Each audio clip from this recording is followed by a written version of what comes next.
सभी धर्म प्रेमी बंधुओं को जय श्री कृष्णा, जय श्री राधे।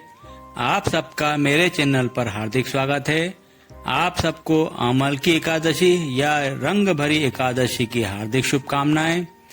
हिंदू पंचांग के अनुसार फाल्गुन मास के शुक्ल पक्ष में आने वाली एकादशी तिथि को अमल की एकादशी के नाम से जाना जाता है। इस एकादशी को रंग भरी एकादशी भी कहते हैं।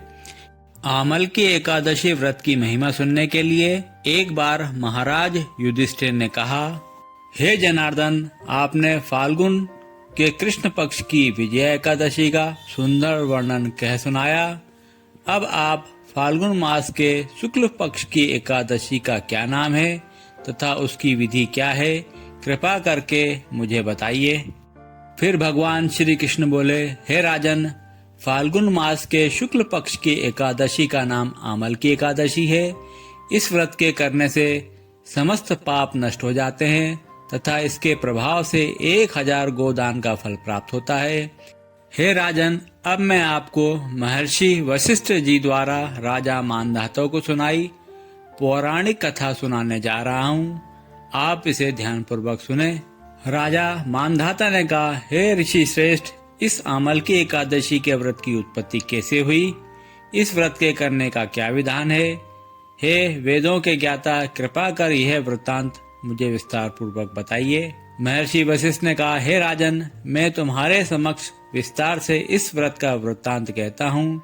यह व्रत फाल्गुन मास के शुक्ल पक्ष में आता है। इस व्रत के फल से सभी पाप समूल नष्ट हो जाते हैं।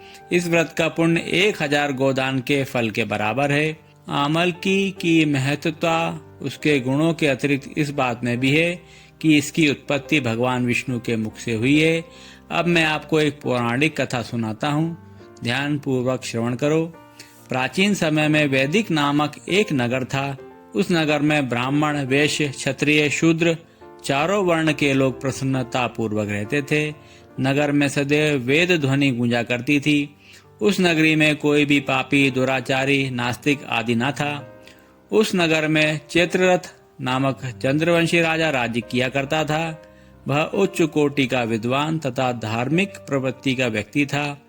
उसके राज्य में कोई भी गरीब न था और न ही कंजूस। उस राज्य के सभी लोग विष्णु भक्त थे। वहाँ के छोटे बड़े सभी निवासी प्रत्येक एकादशी का उपवास किया करते थे। एक बार फाल्गुन मास के शुक्ल पक्ष की आमल की एकादशी आई।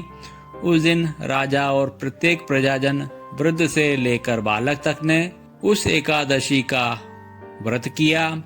राजा अपनी प्रजा के साथ मंदिर में आकर कलश स्थापित करके तथा धूप, दीप, नैवेद्य, पंचरत्न, छत्र आदि से धात्री का पूजन करने लगा।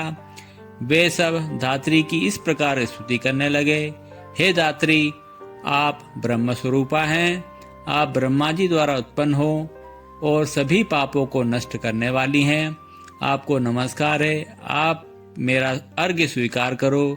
आप श्री रामचंद्र जी के द्वारा सम्मानित हैं। मैं आपसे प्रार्थना करता हूँ कि मेरे सभी पापों का हरण करो। उस मंदिर में रात को सभी ने जागरण किया। रात के समय उस जगह एक बहेलिया आया। वह महापापी तथा दुराचारी था। अपने कुटुंब का पालन वह जीव हिंसा करके किया करता था। वह भूख प्यास से अत्यंत व्याकुल था। कुछ भोजन पाने की इच्छा से वह मंदिर के एक कोने में बैठ गया। उस जगह बैठकर वह भगवान विष्णु की कथा तथा एकादशी का महात्म्य सुनने लगा। इस प्रकार उस बहेलिये ने सारी रात अन्य लोगों के साथ जागरण कर व्यतीत की। प्रातः काल सभी लोग अपने अपने निवास पर चले गए। इसी प्रकार वह बहेलिया भी अपने घर चला गया और वहां जाकर भोजन किया। कुछ समय बीतने के पश्चात उस बहेलिये की मृत्यु हो गई। उसने जीव हिंसा की थी, इस कारण हालांकि वह घोर नरक का भागी था। उस दिन आमल की एकादशी का व्रत तथा जागरण के प्रभाव से उसने राजा विदुरथ के यहाँ जन्म लिया। उसका नाम वसुरथ रखा गया। बड़ा होने पर वह चतुरंगिनी सेना सहित तथा धन्य धान्य से युक्त होकर 10 सहस्त्र ग्रामों का संचालन करने लगा। वह तेज में सूर्य के समान, कांति में चंद्रमा के समान, वीरता में भगवान विष्णु के समान तथा क्षमा में पृथ्वी के समान था। वह अत्यंत धार्मिक, सत्यवादी, कर्मवीर और विष्णु भक्त था। वह प्रजा का समान भाव से पालन किया करता था। दान देना उसका नित्य कर्म था। एक बार राजा वसुरथ शिकार खेलने के लिए गया। देव योग से वन में वह रास्ता भटक गया और दिशा का ज्ञान होने के कारण उसी वन में एक वृक्ष के नीचे सो गया। कुछ समय पश्चात पहाड़ी डाकू वहां आए और राजा को अकेला देखकर मारो मारो चिल्लाते हुए राजा वसुरथ की ओर दौड़े।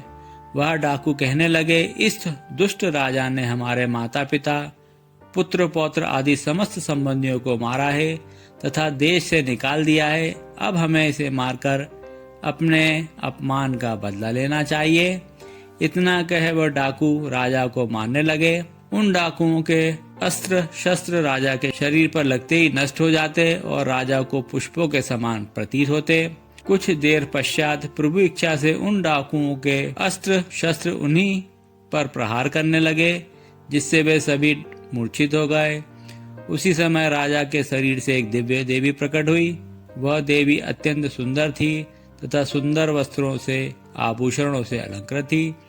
उसकी भ्रुकुटी टेढ़ी थी। उसकी आंखों से क्रोध और भीषण लपटें निकल रही थी। उस समय वह काल के समान प्रतीत हो रही थी। उसने देखते ही देखते उन सभी डाकुओं का समूल नाश कर दिया। नींद से जागने पर राजा ने वहां अनेक डाकुओं को मृत देखा। वह सोचने लगा कि किसने इन्हें मारा है। इस वन में कौन मेरा हितैषी रहता है। राजा वसुरथ ऐसा विचार कर ही रहा था कि तभी आकाशवाणी हुई, हे राजन, इस संसार में भगवान विष्णु के अतिरिक्त तेरी रक्षा कौन कर सकता है। इस आकाशवाणी को सुनकर राजा ने भगवान विष्णु का स्मरण कर उन्हें प्रणाम किया। फिर अपने नगर को वापस आ गया और सुखपूर्वक राज्य करने लगा। महर्षि वशिष्ठ ने कहा, हे राजन, यह सब आमल की एकादशी के व्रत का प्रभाव था। जो मनुष्य एक भी आमल की एकादशी का व्रत धारण करता है वह प्रत्येक कार्य में सफल होता है और अंत में वैकुंठ धाम को प्राप्त करता है। जो भी व्यक्ति स्वर्ग और मोक्ष प्राप्ति की कामना रखते हैं उनके लिए आमल की एकादशी अत्यंत श्रेष्ठ व्रत है। जो भी इस दिन व्रत रखकर आंवले पेड़ की पूजा करते हैं उन्हें माता लक्ष्मी और भगवान विष्णु की कृपा से सुख समृद्धि की प्राप्ति होती है। उम्मीद है आप सभी धर्म प्रेमी बंधुओं को आमल की एकादशी व्रत की कथा पसंद आई होगी। जय श्री कृष्णा, जय श्री राधे।